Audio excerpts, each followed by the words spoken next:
What terrifying confession has someone told you while intoxicated? Was chilling with an older dude with whom I recently started working as a butcher in a grocery store. A couple of beers down and he starts telling me he's been in prison for 17 years. Came out 2 years ago and it's his first job ever at 64 years old. I got curious and asked him what happened, if it wasn't too private. Without hesitation, he simply answered, "I cut him down with an axe, this piece of crap." And now he's a butcher. Dude must really like his job, I guess. Now that's what I call putting skills to good use. Story 2. Freshman year of college. Among all the new friends I made that year, there was one guy who was always a goofball. Very laid back, casual, down for whatever. The biggest red flag we got from him was that whenever people were drinking and hanging out, he would always essentially black out. He drank way too much and would kind of spaghetti noodle his way around the party. While also intoxicated after the party had winded down one night, a few people and I asked him why he always goes so damn hard. While drooping his head a ton, sloshing around and slurring everything, he told us about how a few months ago, the summer before college started, his best friend called him. They lived in a small town by the beach, and his friend asked him to come meet him to watch the sunset by the water. He biked over there, sat down, and they talked for a while. Everything seemed fine. Then his friend took out a pistol and shot himself in the head, unaliving himself instantly. Apparently, my friend had to call the police while covered in blood, brains, and skull fragments, just totally in shock. And then just a few weeks later, go off to college a few states away, still in shock and unable to sleep or focus on anything. He didn't remember telling us that story, and I don't think any of us wanted to bring it up. His drinking habits didn't change until he was about to graduate, by which point he started going to therapy. Got a job right after graduation and seems to be doing better in the years since. Thank God. Story 3. This was about 6 months ago now. My brother and I were getting drunk one night because it was the weekend and we just wanted to get screwed up and play video games. We had done plenty of shots and plenty of drinks and we were the definition of messed up. We were having fun playing some old WAW zombies for nostalgia, and paused to grab some chips. As I was grabbing the salsa, he said to me that he had tried unaliving himself about a month prior to this. He had taken some pills and they pumped his stomach and crap. And he told me the whole time he was thinking of me and how crappy and depressed I would feel if he had died, and that he would never want to lose me. I told him I had also tried unaliving myself a while ago and thought the exact same thing about him. We continued playing zombies while talking about everything under the moon, and we've been talking every day since. Have never and will never miss a day. We're both doing a lot better now and we're both in therapy. It's nice having someone to talk to and trust about these things. This has to be one of the purest examples of bro love I have ever heard. And I'm just saying bro love to qualify it as like, it's not romantic love, but it's a love between friends for sure. In this case, siblings, but in general, friends. It's great to hear about people supporting other people through hard times, maybe even having gone through those hard times themselves. And while these are really the hardest of times mentally, I'm glad that they still found a way to bond over it in a way and keep each other going. The therapy also sounds fantastic too. I'm really proud of both of them for continuing on. Story 4. One time an old acquaintance, F49, and I, M32, were drinking late into the night. She drank much faster than me, and before long randomly and drunkenly confessed to me the following. When her aging and sick mother, whom she despised and was a ton of unappreciated work to care for, was left in her care, she intentionally withheld certain medications and gave her too much of other ones, with the plan being to unalive her. It worked. She told her other siblings that the illness must have finally gotten to her and she passed in her sleep. Since she was already old and sick, there was no autopsy. A minute later, she snapped out of it and apologized profusely for telling me that, adding that I am the only person she has ever told. Story 5. My ex in college told me once when he was blackout drunk that a few years prior, him and a bunch of other kids broke into a house to have a party. The family that lived there was on vacation or something and were all gone. I don't know how they picked the house or knew it would be empty. Sorry, it's been like 12 years. I forgot some details. They all got drunk and someone decided it would be fun to break a picture on the wall. Then someone else did too. Eventually, it devolved into all of them destroying the house, absolutely everything they could. All the windows were broken, broke the legs off all the chairs, and used them to beat holes into the walls, ripped and stole clothing, ripped or burnt all the family photos on the walls and stuff. I don't remember everything he said that they broke, but I remember him crying and saying that they ruined those people's lives, and there's no way to make it right. I honestly think he was so messed up that he didn't remember telling me because we never mentioned it again. Anyway, like 2 years later, he punched me in the face for asking for a ride to work one too many times, so I guess he was a piece of crap regardless. I was starting to think he almost had remorse and feelings. Nope, still a piece of garbage. I mean, okay, pieces of garbage can still have remorse and all that, but it means a lot less when they continue to take bad actions. Story 6. My grandpa never talked about his Korean War service. He had severe PTSD, though, would wake up in the middle of the night screaming. Then one night he came home absolutely hammered, lay down on the couch, then told me that his entire unit had been wiped out before his eyes. He was the sole survivor and got caught behind enemy lines but made it out. He was their sergeant and blamed himself. He eventually got into veterans therapy in his 60s, though. Story 7. Not so much a confession, but the moment I realized he was seriously messed up. I was living with my parents to help my sick mother. Dad came home absolutely wasted and decided to have a really in-depth conversation with me. Asked about my depression, some traumatic things that had happened to me. He was really listening to me for the first time in my life. I felt seen and heard. We talked about what triggered my depression, what made me want to unalive myself, etc. He genuinely listened, then just stared me straight in the eyes with the most cruel smile on his face and said, "Now I know, and I'm gonna push and push and push. We'll see how long it takes until you unalive yourself." I moved out the next day. Everyone told me to forget it or forgive it because he was drunk. I've never stayed with them since, and I try to avoid my dad as much as possible. With his previous behaviors, I could see him following through. Screw everyone else who says to forgive him, to be honest. That is one of the most maniacal, evil, Machiavellian things I have ever heard a person actually do. I blame OP exactly 0 for wanting to distance themselves as far from him as possible. What a piece of garbage. Story 8. A friend of mine likes to drink a lot, but he knows he has a limit because when he goes over it, he becomes very talkative. He also doesn't date at all, and for a long time we all wondered why. He's a good-looking guy, he's really nice, he's fun to be around when he isn't drinking anyway, but never ever wants to date. Well, one time he got absolutely hammered and I found out why. It turns out that when he was a kid, he saw his aunt murder his uncle in cold blood. Ever since then, he's been terrified of being alone with a woman and feels like he could never truly be safe around them. Story 9. My great-grandfather was in World War II. He never ever spoke of it. If you asked him about it, he would politely get up, grab his drink, and go somewhere else. After my first deployment to Afghanistan, he called me and said,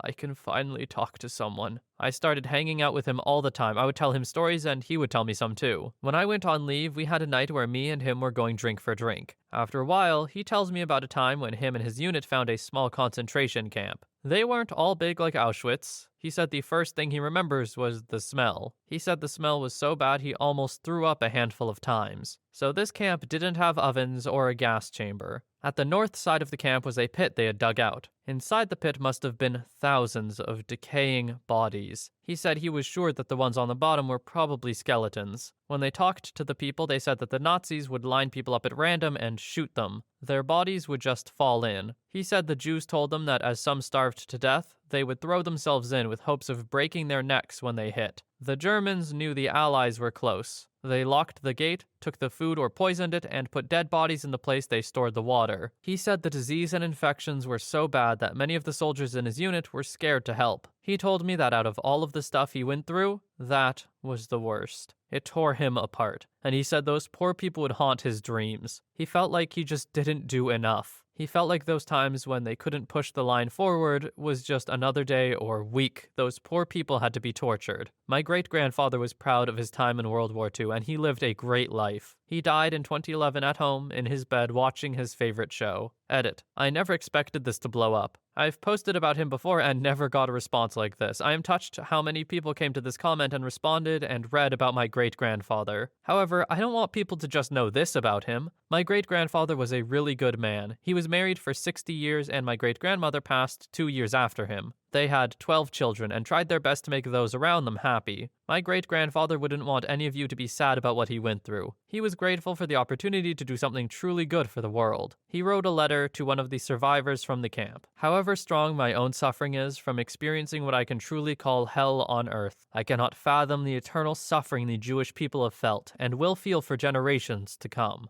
I am sorry for those that I could not save, and I am sorry for the times we had to retreat or fall back. I'm sorry for the times we got pulled back to the rear. I knew of the atrocities your people faced, but until I saw them, I had no idea. Do not feel sorry for me, though. I am happy to suffer. I hope good things for your people's future, and I pray we all learn from this terrible war. He couldn't bring himself to meet him in person, and I didn't push him to. Story 10. On my birthday, I got really wasted drinking at home with friends and let slip my most devastating memory from my time in the military. That's really the source of my PTSD. While in Afghanistan, my unit stumbled upon a stray herd of goats in an area where we regularly met with an informant who we knew to be a shepherd. We found a mass of 17 decaying bodies that were the entirety of the man's nomadic clan. It was presumed that the informant was discovered by the Taliban and they put the entire group to death and left them there to rot. I spent the better part of a week burying the bodies. Some were decapitated, including one child. I think my friends were arguing about Ukraine, and I was just so drunkenly frustrated none of them had ever seen the terrifying reality of crap that happens in war. Stuff is just a freaking headline to so many. Edit. I wanted to add some context, as well as thank everyone for your kind words and awards. I was 19 when this happened, and this became the focal point for me to change a lot of my worldviews. I decided not to renew my enlistment for this reason. I understand the conflict in Ukraine is different from the war in Afghanistan, but I was drunk as hell and have always resented how a large portion of Americans have this backseat approach to promoting violence around the globe because they've never seen it firsthand. I found out later, after the deployment when I was back in Germany, that the manner in which we buried these people was wildly inconsistent with Islamic and Pashtun burial traditions. I couldn't have known that at the time, but I always had a strong suspicion that this event was never made known to the Afghan people to cover up U.S. involvement and questions about the informant network, especially now that the Taliban are in charge. I have always had some distinctly personal regrets about the events that led up to this. Part of my job was to coordinate information requests for operational intelligence, and these requests would occasionally require the aid of an informant, although how we got the information was now generally not considered need to know for me. I live with the very real possibility that while I was sitting at the desk trying to get juicy bullet points for a PowerPoint presentation, I initiated a chain of events that was contributing to gruesome deaths of innocent people. So, yeah,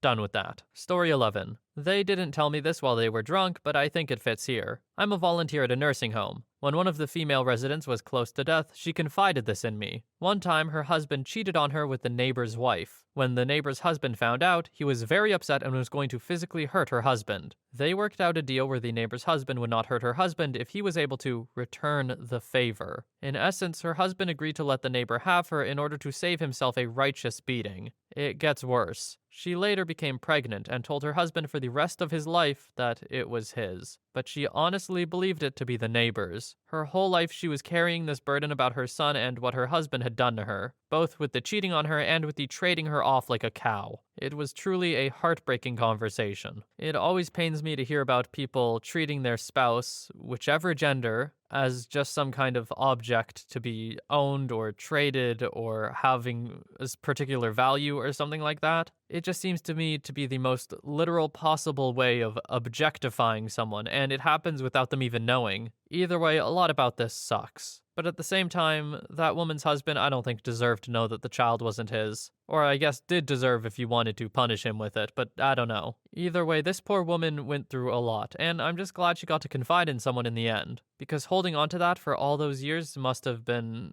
I don't know. It must have hurt a lot. Story 12. An old friend I grew up with ended up messing around with the wrong crowd for a good few years until they all fell out. 4 of them wearing balaclavas went to his door and stabbed him multiple times. When they left, they forgot to shut the door, and someone out walking a dog found him. After I found out about it a few weeks later, I was out drinking with some mates, and a couple guys started talking utter rubbish about stuff until one of them said what him and his mates had did to someone just a few weeks prior. Honestly crapped myself when I put 2 and 2 together. OP, I hope you mean that the people talking about it weren't the mates you went out drinking with, right? Because in that case, you weren't out with a great crowd either. Either way, it's horrifying what some people do to other people just because. Story 13. My brother got terribly drunk 2 years ago at Thanksgiving. Like 7 or 8 Sam Adams, and he was fine at first. Then he started sobbing, and I was the one to comfort him for more than 3 minutes. He confided in me about his thoughts of wanting to unalive himself, and how he fought with his friends for their relationships and how happy they are, and he wished he could have that too. Maybe fought is the wrong word. Like he felt happy that they were happy, but was sad that he wasn't happy like that too. He said he was too scared to do it because then I would be alone.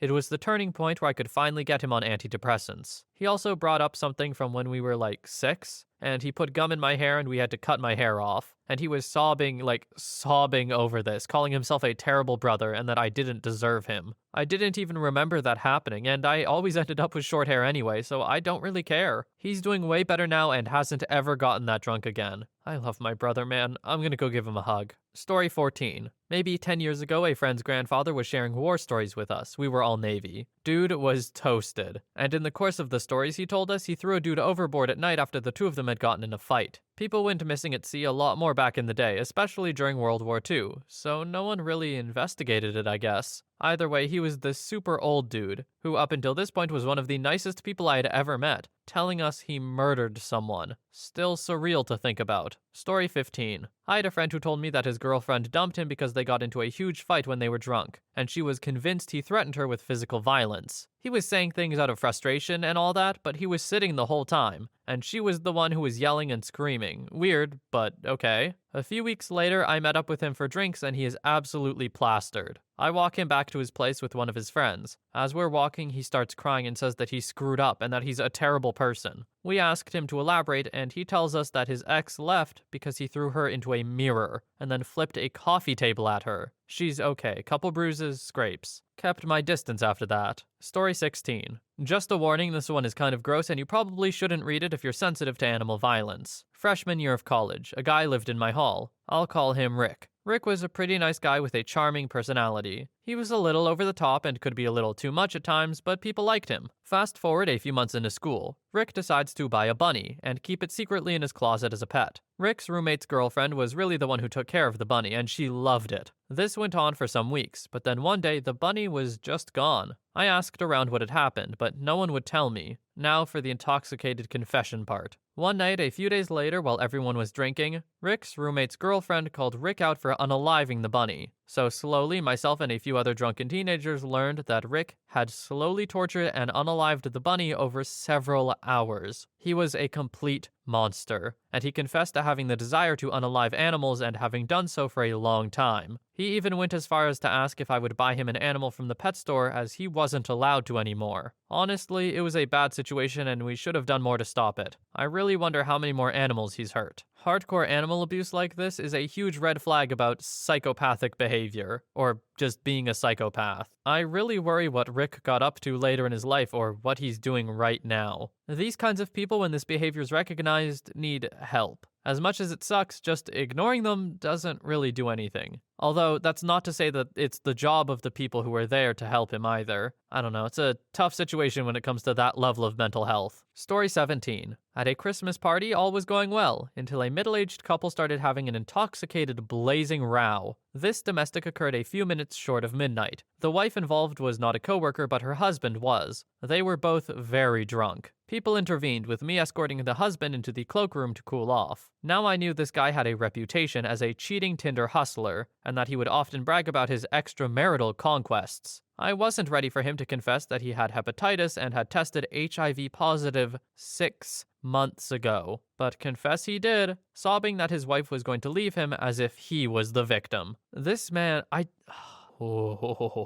This man does not deserve love. I don't say that often. I'm a pretty empathetic person, I like to think. But knowingly giving someone HIV that you got while cheating on that person while you're married to them, and then bragging about that kind of stuff? What an absolute loser. Story 18. My parents finally fessed up that they had another child who died before me and my twin sister were born. This in itself wasn't exactly terrifying, because unfortunately it just happened sometimes. What made it terrifying was the fact that my sister and I knew, yet for our whole lives our parents had convinced us we were misremembering. I'm not sure how we knew. Our brother died a year before we were born and we'd never met him. There are 0 pictures of him and he was never mentioned. Our parents and the rest of our family collectively forgot about him. And I have to mention that this is totally in line with our family. They will just close ranks and forget absolutely everything they don't want to acknowledge. Yet, somehow, from a very early age, my sister and I told everyone we had a brother. Lots of our school friends were aware of our brother. When it was finally revealed that it was just the 2 of us, our friends gave us crap for lying. But my sister and I were just genuinely confused because we knew it was true. Many times over the years we confronted our parents about it. Every single time they would lie to us. They promised we never had any other siblings. They swore up and down we were just confused. Then, one day when they were both drunk, we overheard them talking about him and ran down to call them on it, and they finally confessed. This still doesn't explain how we knew. I can only imagine we must have seen or heard something when we were very young, and just don't consciously remember. But it's screwed up beyond belief that the entire family lied to us for 16 years. We even remembered his name. The most terrifying thing of all is the fact that my sister and I still think they're lying. Both of us have a distinct memory of playing with a slightly older boy when we were very young,